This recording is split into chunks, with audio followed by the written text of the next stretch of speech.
Nelson Hubble on the line. Maize and Blue review. Always enjoy Nelson stopping by, breaking Michigan football down for us. Nelson, how you doing today? I'm doing great, Mark. Thanks for having me. Absolutely. Before we get to the matchup against Alabama, good news for Michigan football going forward. Yep. Of course, this program has done an exceptional job in the transfer portal, offensive line in particular. Josh Preeb, a really strong commit from Northwestern. Yeah, he's got 28 starts. He's nearing 2,000 snaps on his career. So he's a veteran O lineman for Northwestern. He's he's got third team all conference this past season. So he's playing really well. And for a team that they're building something in Northwestern, and it's kind of funny. I went, and I saw that commitment. It's Rose Bowl week. I went and dug into my closet and found this Northwestern Rose Bowl hat from. Oh, okay, nice. It was. I didn't notice that. Is my grandfather's hat, and he's from Illinois and Chicago. Actually, he's from Chicago proper. So he gave it to me, and so I just had to dig it out for the show. I appreciate that. Way to put a little class, a little angle on it, little narrative for us. Josh Preeb started at least 9 games, 3 consecutive years for Northwestern. You put us at 28 there. And I also have to think, with everything that team went through, which I consider to be the best story in college football, for them to go 8-5, win a bowl game after what was forecasted, I got to think is a great culture fit from a guy that's obviously faced adversity, hung in there, stayed with the program, had all sorts of options to do something like this last year, bail and go somewhere else, stuck it out, built something, and had a successful season. So another offensive line addition to Michigan football going forward. The transfer portal has been kind to Michigan, especially at that position. All right, Nelson, we're getting down to the nitty gritty here, and the Vegas line is pretty much staying steady at 1.5 to 2 points in Michigan's favor. The over/under win point total has dropped somewhat, so the defensive play has been given a lot of respect for these two particular teams. A lot made out of when we've got 4 weeks to dissect the matchup of what the key matchups are, but I'm going to give you a number one shot at what is paramount to you. So if you could look at a box score today, if we could hand you magically a box score from January 1st and cover everything up, what would you want to see? I think if you're looking for Michigan to win, what you're going to be watching box score wise is J.J. McCarthy north of 250 plus yards passing, or somewhere between 50 to 100 yards rushing on the ground. And I think that's the X factor in this game on Michigan's offensive side of things is McCarthy being healthy finally. That's a little note that, is starting to sort of be talked about now, is that he wasn't healthy since the middle of the Penn State game, basically, or going into that. And so now that he's back healthy, the running game there, which they haven't used all season, the quarterback running game, they just haven't needed it. And then he gets hurt, around that stretch of the season where you think, hey, that's going to be where they're going to pull that wrinkle out. And then he's hurt, he's got an ankle injury. So now he's getting back to full health, or he is at full health. And you have that option on the table. And it's a wrinkle Alabama hasn't seen all season on tape. It's their last year, quite a bit more than this year. And so that could be something. And I think, is a huge X factor for Michigan. I think you're going to also want to look at, third down conversion rate. Maybe fourth down conversion rate. Now Alabama doesn't go for it much on fourth down. They've only tried 6 times, but I think they've hit on 4 or 5 of them. I think it was 5 because they're good for top in the nation in fourth down conversion rate. Only 6 tries. Michigan was somewhere near. I've got this written down somewhere. 19 attempts for Michigan, and they're at 79%, number 6 in the country. So you're trying much more, almost over 3 times as many times at third down or at fourth down conversions, but they're converting at a similar rate. Alabama's at 83.38, which was good for number 1. So that's an interesting stat to think about because both these teams are going to want to have that ball control offense. And they're Alabama will take their shots downfield a little bit more than Michigan has this year. But they're both pretty comfortable with playing their style and plotting their way down the field, especially Michigan. So conversion rates on third and fourth down, I think, will be huge determining factors. The turnover differential. I mean, you look at Michigan this season, turnover margins plus 18. That's number 2 in the country. Alabama's plus 8. That's 20. And so Michigan's got the edge there, and I think Michigan's defense has been more. They've been able to force more turnovers, and Alabama's offense has turned it over a little bit more than Michigan's offense. So some interesting factors there. Penalties too. Michigan averages about 3 less penalties per game. They're up near the tops in the country. Bama's sort of in the middle of the pack, which that is what that is. But or actually, Bama's at 61. I guess that's technically middle of the pack for FBS, but. So, these are some things that I think are defining factors in the game. And I think Michigan's defense is going to be faced with a huge task, obviously, as everyone's talked about. But the more I've watched the film, the more I've dug into it. I think Milroe has been a seriously improved quarterback. I'm curious to see how bowl prep had any effect on that. But he's still struggled, especially their offensive line has struggled against good teams. In the last half of the season or last 5 or 6 games, they averaged less than half the sacks that they'd given up throughout the course of the other 7. And so, their offensive line has been better as of late, but then they go play Georgia, one of the better lines that they've seen in the final 4 or 5 weeks of the year, and they give up 4 sacks. And Milroe's completion percentage is sub 55, and he was struggling passing the ball. But he made the plays, and I think that's the difference. He hasn't turned it over nearly as much, and he's made the winning plays. So can Michigan force Milroe to turn it over once or twice? And I think, my prediction is that's going to be the deciding factor late in the game is a forced turnover one way or the other. Folks, I'm going to unashamedly point you toward a video that we produced about a week ago, and I'll put it in the comments section where we matched up everything conceivable in regards to, the Michigan rushing offense versus the Alabama rush defense, and then went into the performances for both of those units against the best opponents on the schedule in those categories. And obviously Michigan's schedule is so lopsided on both ends of the spectrum, especially going up against top defenses in Ohio State, Penn State, and Iowa. They went up against 3 of the top 5 defenses in the country statistically. Rutgers and Maryland also were top 25 defenses in the country. Then they also had this run of low-level offenses that they faced with Iowa, Rutgers, Minnesota, Michigan State, etc. So we really dove into the analytics concerning the better teams on the schedule and the better teams in those categories. So folks, check that out. Yeah, Jalen Milroe, the best I could do was Gavin Wimsatt in regards to a mobile quarterback that could threaten possibly the defense in regards to something Michigan has faced as opposed to Alabama. I got to think from an athletic standpoint, fairly comfortable with seeing a J.J. McCarthy, KJ Jefferson, Jaden Daniels come to mind in particular in terms of mobile dynamic quarterbacks that Alabama's faced. Yeah, I think you're right. You're hitting the nail on the head there.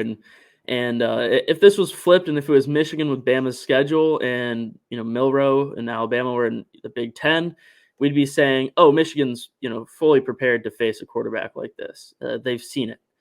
They just haven't this year. And Wimsatt, he's an improving quarterback, but the threat he has on the ground has sort of been very minimal a lot of times this season. He's had some breakout games and with design runs and stuff like that, but Milroe is a different animal when it comes to his capabilities on the ground, and as a passer, even better than Wimsatt in that case as well. So Michigan hasn't seen it yet. They will be tested for sure, but I'm curious to see what wrinkles they pull out on defense as well. I'm looking for Junior Colson to maybe be a spy. The big thing there with Colson is he's got, he's been having basically clubs on each hand that he's been playing with for the last good chunk of the season. And in practice so far, he's been practicing with tape and a soft cast on one hand, tape on another hand. But, basically what he said lately is he's expecting to have some sort of club, bandage, something going on there. So if he's the spy and Milroe is a strong quarterback, you're going to have to, make some tackles here in open space. And Colson is the leading tackler for Michigan. But it's not going to be an easy task defending the run, especially with Milroe and the option there. So defense is going to have to keep their their gap integrity, keep their eyes honest, and play hard to the football. But it's easier said than done with a quarterback who's a true dual threat like Milroe is. Yeah, and he can really air it out. He's got one of the best arms in the country, and not just it looks pretty being thrown down the field 70 yards when he's got shorts on. He's accurate throwing the ball that far downfield. I think he's improved his intermediate game as well. For a while, it was all or nothing. I'm going to take off and run, or I'm going to throw a 40-yard shot downfield, and he's come along to a certain extent. Although you note the scatter shot type of results that he had against Georgia in regards to hitting for bigger plays, but not being consistent in the passing game. And Alabama's wide receivers usually scare people. That's been their MO. But this particular group, not so much. They've been fairly consistent. It's funny that on both sides of the field, I would consider these two cornerback tandems to be the best in the country. Michigan's and Alabama's, the wide receiver cores to be good, decent, but is Michigan's wide receiver core maybe being discarded and not considered much of a factor in this game? You've got, are they going to just rely on A.J. Barner and Colston Loveland largely to produce plays downfield? I would say they're definitely being discarded a little bit. It's definitely not talked about at all, just sort of ignored. And the thing there is Michigan does have, I wouldn't say an advantage, but they do have something about their wide receiver core that helps them a lot in games like this is they're veterans. They've got some guys. You got Cornelius Johnson, you got Roman Wilson, who have both been around the block, man, and they've played a lot of football. And so that helps. And especially having that sort of chemistry with your quarterback, being able to make plays off schedule. And I think Roman Wilson will have to do a lot of that with McCarthy. I'm curious to see that component. Now, when you look at throwing the ball downfield, it just hasn't really happened that much for Michigan. And I think they have the capability. They have the players.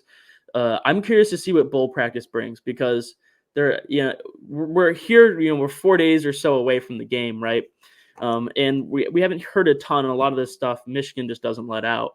But I'm curious to see who's performing well. I mean, who are some guys that we might see at receiver getting some time that maybe we haven't all year? And one of those guys that immediately comes to mind, someone I thought might break out this year, is Darius Clemens. And Clemens wears number 0. He's like 6'3". He's a big, strong receiver, and he runs really well. And he's an almost 5-star recruit 2 years ago now, last year, I think 2 years ago now, in the 22 cycle. So, Clemens is a guy that if he can sort of establish some playing time, at least as a deep threat downfield, man, I mean, that is an intriguing thing to think about. But Michigan just doesn't have it yet. And so I understand the sort of, tendency for people to ignore Michigan's wide receiver core. But Roman Wilson runs a 4.3 40, so he's not, a subpar athlete that we're putting out there. Cornelius Johnson is not going to jump off the screen, but he's got pretty good hands. He's a very good possession receiver, and he knows how to find the soft spots in the zone or, like I mentioned earlier, make plays off schedule. So Michigan, I think, is comfortable with what they have, partly because of that veteran leadership with those top 2 guys. Beyond that, I mean, Samaj Morgan has emerged as a gadget guy. Be curious to see if there are any drawn-up plays for him. I'd expect maybe 1 or 2. Not sure where that would come. It could just be a reverse or something like that. But yeah, Michigan, I think rightfully so, because the reputation isn't there, has had their receiver ignored. But I don't think there is any concern from the program at that position. I'd say almost none. But McKinstry, now you look at in the quarterback tandem you're talking about at Alabama, especially with Kool-Aid McKinstry, he is a true eraser. And so I'm curious, are they going to sort of have him follow Wilson at all? Or is it just going to be, hey, we're going to both play our sides of the field and we're just going to play it straight up, which is what I think would happen. You brought up Samaj Morgan, and of course he broke a big return back for like 87 yards against Iowa in the Big Ten championship game, one of the best coverage units in the nation statistically, and always airtight in special teams. So if he's capable of doing that, and I think you bring up a great point, because I think that it's typical to think, well, these teams are this good, this established, these are the best players on the team. Why would they who wants to see a player with little reps, little experience on the field? This is not the time to do that.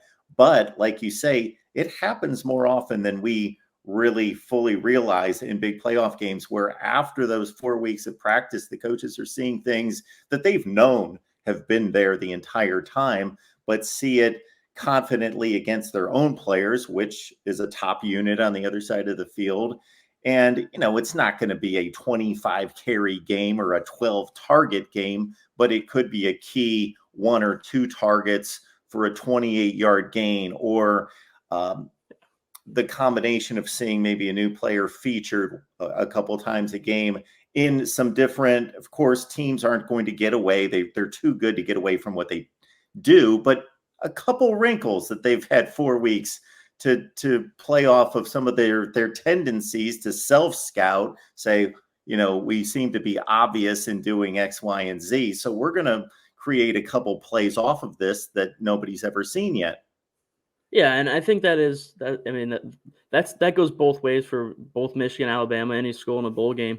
You find these things out during the month or so that you have off, and I mean that's maybe one of the most valuable times of the season, because, like you're saying, you get to self scout, you get to figure out these tendencies, and you also get to implement new wrinkles, or work on some things that you haven't presented yet that you've wanted to sort of work into the offense or defense, and so seeing the types of players that emerge. I mean, you saw in the national championship game just a handful of years ago, Tua Tagovailoa comes in, off the bench and wins Alabama the game, and that's a guy who was a true freshman at the time. And so, I mean, hey, I could be wrong, but I think there's going to be someone, 1 or 2 players on both sides who have not gotten a ton of go for either team that really steps up big in this game. Offense or defense, I'm not sure. I'm thinking it's going to probably end up being receiver. And like you said, for Michigan at least, and like you said, it might just be a play here or there, but a crucial play. Someone that you end up going to in a situation where maybe you wouldn't have trusted them earlier in the year, but now you're able to draw that play up for them or take that shot downfield because you feel comfortable with the guy that you've got there. So it should be interesting. That's almost my favorite thing when you're not talking about a bowl game with stakes. I mean, even with a game with stakes, is just to see these guys who you had no idea were going to show up, right? That's the cool thing as a fan. Who some people want to get rid of bowl games or too many bowl games. You look around and you get to see some young players, the future of your team, step up and play, and so that already in and of itself is awesome. The chance to do that in the Rose Bowl is unbelievable for some of these guys. Yeah, no, I love it. Absolutely. And, we've got this matchup that the one intangible that's out there, and we've discussed it many times with several people, including just breaking things down myself in terms of how I look at it. I in no way want to discount Jim Harbaugh's ability to prepare a team. I think that the postseason issues can be not completely excused in any such way. They are failings year after year. But at the same time, this is a guy that turned around a Stanford program, coached postseason games in the NFL, coached a team in a Super Bowl that was a play away, a pass away in the end zone, away from winning the Super Bowl. So he knows how to prepare teams. Do think that there were some things that could be explained about some of those losses. But it has taken a monumental effort to beat a Nick Saban team in the postseason. It usually takes a team that we then look back on and say, wow, that's close to an all-time great team to pull it off. Although this does not seem, at least at this point, maybe we'll change our mind in about 10 days, to seem to be a great Alabama team. Mm-hmm. Yeah, you hit the nail on the head. I mean, to beat Nick Saban in Alabama in the postseason, you look at what Georgia's done, it just makes it that much more impressive in recent memory. Now, obviously, they lost this year, but yeah. And so you're right about Jim Harbaugh. The bowl record is not there. I do agree. There's some things you can explain away, some others you can't, but that said, nonetheless, I agree. The preparation is not something I'm going to discount. What we're going to see is who really is the better team. And Michigan so far this year, when we talk about turnover differential, we talk about penalties per game. We look at those things, and Michigan's number one. or number two, excuse me. Or no, they're number one in penalties allowed or penalties per game by their own team, which is less than 3. And so you look at some of these things and you think, hey, maybe Michigan is just a really well coached team, a very sound veteran team, and that's exactly what they are. Alabama, not as much. I mean, and they're very well coached. Don't get me wrong there, but the youth is definitely having some effect. Maybe the transfers that they're bringing in, it's just not the same as it has been in years past. It's not as solid of a unit on both sides of the ball, which has made me lean Michigan a little bit, just because in these big games, in these big moments, when you need to bounce back from adversity, when you need it most, I'm trusting Michigan. It's also a team I'm more familiar with, covering them. And so obviously that has an impact there as well. But I do think this game will be close, and I agree with you on the preparedness of both teams. Should be some of the best in the probably. I would make the argument based on Jim Harbaugh and Nick Saban's resume that they're going to be the two most prepared teams in the playoff, but they're going to be playing in the first round. So it'll be interesting to see. But I'm excited, and I'm also excited to see that Washington Texas game after. That should be a great game as well. Yeah, Michigan's been the more consistent team. I don't think there's any question about that. Really, one wobbly performance to a certain extent against Maryland. Otherwise, the only close games you would expect are going to be close games against anyone in the country, against Ohio State and Penn State. Nelson Hubble, Maize and Blue Review. Get on over there, check out Nelson's work. And Nelson, we always appreciate you stopping by. Do your best to enjoy the game. And we will talk to you soon. Hopefully, we'll be able to catch up with you right after the ball game at some point in the ensuing days after Michigan's your hopeful win for the Wolverines moving on to a national championship game. All right. Appreciate it. Thank you very much. Absolutely.